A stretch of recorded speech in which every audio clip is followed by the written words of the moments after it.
I've noticed we're losing subscribers. Not the YouTube kind, but the kind that swore they'd be in my life forever. Funny how that works. One day you're surrounded by people who claim to love you, and the next, you're watching them walk away like you were just another phase in their lives. By the way, if you're here, do me a favor, subscribe. It's free, and unlike some people in my life, you won't regret sticking around. I exposed my mother-in-law at my own wedding. I was engaged to a wonderful man, kind, thoughtful, and the love of my life. He wasn't from around here. He had come to this country for college, and that's where we met. From the moment we got together, everything between us felt natural and easy. He treated me with a level of love and respect I had never known before. I couldn't have asked for a better partner. But there was one problem. A massive one. His mother. She despised me. And she never tried to hide it. From the very first moment we met, she made it crystal clear that she didn't approve of me. Not because of anything I had done, not because we were incompatible, but simply because I was white. She had always wanted her son to marry someone from their own culture, and since I wasn't, she saw me as an intruder, an outsider, someone to be ignored. The first time I met her, we had gone over to their house for dinner. I had been nervous but hopeful, determined to make a good impression. But the second I walked in, she snubbed me. I greeted her politely, smiling, trying to be warm, but she acted as if I wasn't even there. Not a glance, not a nod, not a single word. Instead, she spent the entire evening speaking in her native language to her husband and my fiancé, deliberately shutting me out, even though I knew she spoke perfect English. The silence at the dinner table was suffocating. My fiancé tried his best to bring me into the conversation, but she refused to acknowledge me. And then, just to drive the point home, when I reached for a plate, she snatched it away and served her husband and son first, making sure I was the very last to get anything.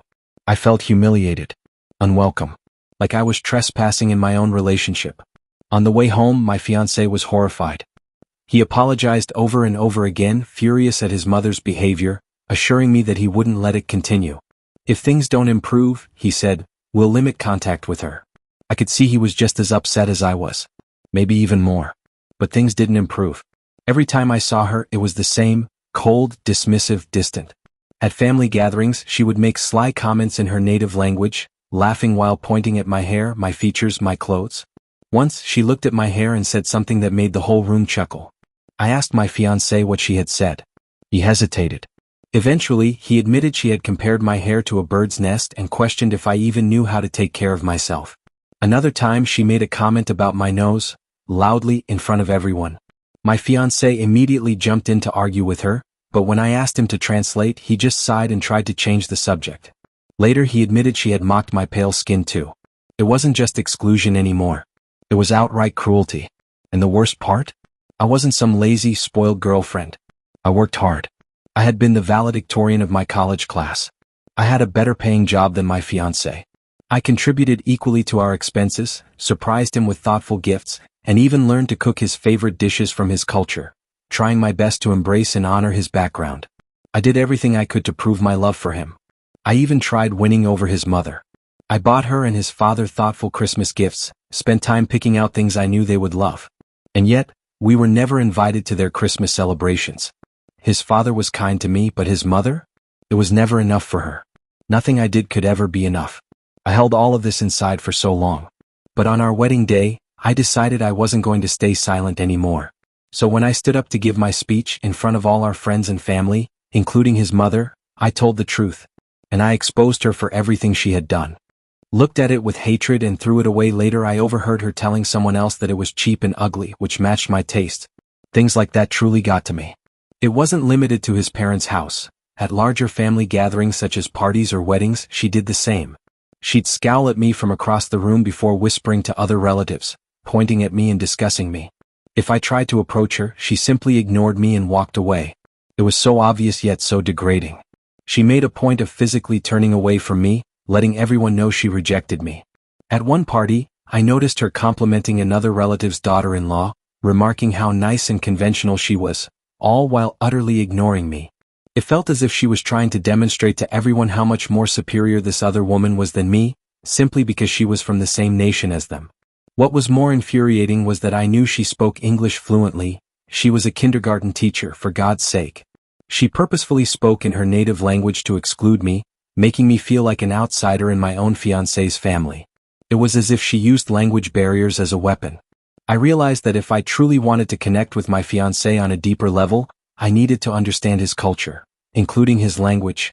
I wanted to be able to share that aspect of his life with him. I figured it would bring us closer. I decided to study his language in secret. I anticipated surprising him one day by engaging in a full conversation in his language. I wanted him to see how much I cared. But deep down, another part of me wanted to know exactly what his mother was saying about me. I dedicated myself to studying. 5 months of relentless practice.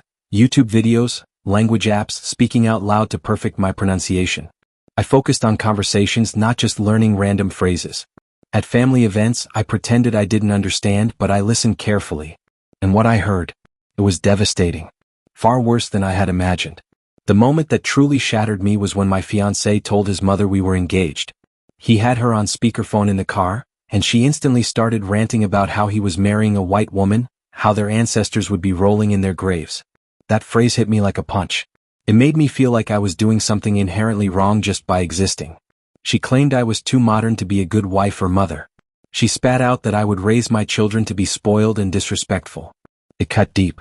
Later, when we visited his parents to discuss wedding plans, his father was overjoyed, but his mother, cold as ever. She started ranting in her language again, but this time I understood everything. She tried to convince my fiancé to reconsider the marriage, claiming an astrologer had foreseen a black hole in the family because of me. She outright declared I was infertile.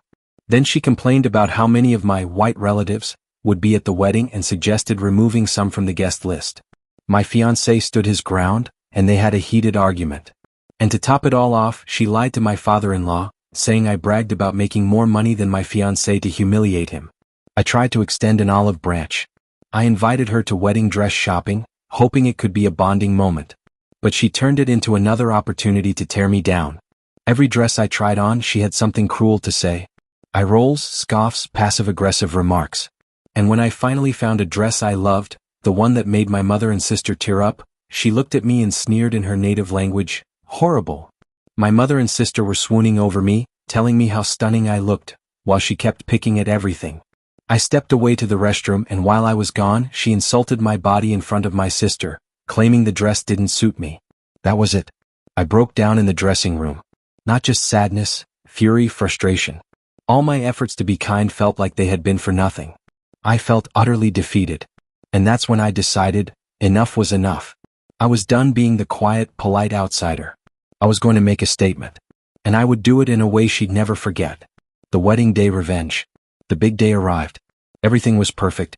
I was marrying the love of my life, surrounded by friends and family. And when it was time for the speeches, I did something unexpected. I started in English, thanking our guests. Then I switched, flawlessly, into my husband's native language. You should have seen the shock on their faces. My husband's eyes welled up. His family was stunned. I explained that learning their language had been my wedding gift to my husband, a way to show how much I loved and respected him. My husband was so moved he walked over and kissed me in the middle of my speech. Then I turned to my mother-in-law. I looked her dead in the eyes and in perfect fluency, thanked her, sarcastically. I thanked her for her rejection, for every insult, every attempt to exclude me. I revealed all the cruel things she had said, including how she claimed I was infertile and how she trashed my wedding dress. The entire room was silent. My mother-in-law's face turned crimson. She was mortified. I didn't stop there. I addressed her false claims about my income, making it clear she had lied to paint me in a bad light. Then I made my final statement, still speaking her language so there would be no room for misunderstanding. If her behavior continued, she would have no access to any future grandchildren. I wouldn't tolerate my children being subjected to such hatred and discrimination. My husband was so proud of me. He told me later that he had never felt more love for me than in that moment when I stood up for myself and our future. My mother-in-law was fuming. She stormed out of the reception after a furious argument with my father-in-law. But the best part? Other relatives came up to me afterward, praising my language skills and telling me how thoughtful it was that I learned their language. For the first time I felt accepted. Truly part of the family. And I loved the rest of the night. When we returned from our honeymoon, I had a dozen missed calls from my mother-in-law. My husband said he'd support whatever I decided, ignore her or give her another chance. At first I wanted to ignore her. But then I thought, why not see what she had to say? So I called her back. And I let her speak. When I finally met with my mother-in-law, she looked different. Nervous even. There was hesitation in her movements, a slight tremble in her voice, nothing like the confident, condescending woman I had grown accustomed to. And then for the first time she apologized. She admitted that after the wedding, after my speech, she had been furious. But as time passed, and after hearing from multiple relatives, she had been forced to reflect on her actions. It became clear to her just how unfair and cruel she had been to me. She acknowledged that I had made a real effort to embrace their culture, to respect their traditions, even to learn their language. And she had chosen to disregard all of it. However, there were parts of her apology that felt incomplete. She skimmed over some of the worst things she had said, like her awful remarks about my wedding dress or her claim that I was infertile. She brushed past those as if they were minor details, when in reality, they had cut the deepest. But still I could see that she was trying. She explained that my husband was her only child, and that she had always envisioned him marrying someone from their home country. She had held on to that expectation so tightly that when I came into the picture, she saw me as a threat rather than a daughter-in-law. I listened carefully, taking in every word before finally responding. I accepted her apology, but cautiously. I told her that while I appreciated her willingness to change, I wasn't going to blindly believe everything would suddenly be fine. Trust, once broken, takes time to rebuild. Surprisingly, after that, we started talking more. She told me stories about my husband as a child, ones I had never heard before, and for the first time, it felt like we were actually connecting. Of course, not everything was perfect. Old habits die hard. For instance, one day I cooked dinner and she tried to compliment me, sort of, "This dish is actually quite good, for a white person's attempt. Almost as good as how we make it." Better than an outright insult, I suppose, but still a reminder that we weren't quite there yet. I know some of you might have wanted me to cut her off completely, to keep fighting, but I made my stand at the wedding. I exposed her cruelty in front of everyone. I made it clear that I would not tolerate being treated like an outsider in my own marriage. And now, I just want peace. A drama-free family life. I also believe her own relatives' reactions finally got through to her. She admitted that after the wedding, many of them called to tell her she was in the wrong. I think that, more than anything, forced her to confront her behavior. That said, I'm not naive. I'm giving her a chance. But one slip, one step back into her old ways, and I will not hesitate to put her in her place again. And now for the biggest update. I'm pregnant. My husband and I are overjoyed to start this new chapter of our lives. We cannot wait to meet our little one, and I'm happy to say that my relationship with my mother-in-law has continued to improve. She's more accepting, more engaged, she even spends time with me willingly. She offers to help with things, gives me advice, some of it unsolicited of course, and actually seems to want to be a part of our lives. My own mother and sister have been amazing as well. Both moms check in on me constantly, making sure I'm feeling okay. They've even been working together to set up the nursery, something I never imagined would happen. It's honestly beautiful to see them bonding. Of course, there are still little reminders that things aren't perfect. Just the other day we were discussing baby names and I mentioned a few that I thought were adorable. My mother-in-law scoffed. "Those sound so American. Wouldn't you want something a little more cultured?" It was subtle, disguised as a simple suggestion. But I caught it. That old bias still lurking just beneath the surface. Luckily, my husband remains my biggest supporter. He's been beyond excited about the baby, and he's relieved to see his mother making an effort. As for my father-in-law, he's been nothing but wonderful. He's already building a baby rocker for the nursery and has promised to make a treehouse once our little one is old enough.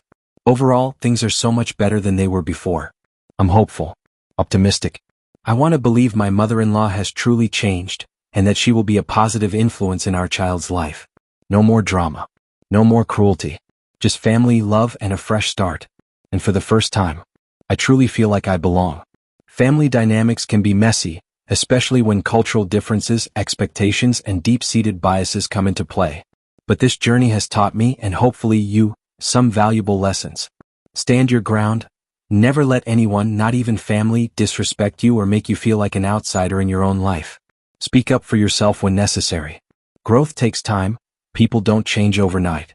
If someone is making an effort to be better, it's okay to give them a chance, but always with boundaries. Forgiveness doesn't mean forgetting. Accepting an apology doesn't erase the past, but it does allow you to move forward. However, trust must be rebuilt, not given freely. Your happiness comes first. At the end of the day, you deserve peace, love, and respect. Never compromise your well-being for the sake of keeping the peace. Hope for the best, but be prepared. While people can change, old habits die hard. Stay hopeful, but never hesitate to stand up for yourself again if needed. Does this story resonate with you? Have you ever dealt with difficult in-laws or challenging family relationships? Share your experiences in the comments. We'd love to hear from you. Don't forget to like, share, and subscribe for more stories and discussions about real-life challenges and personal growth.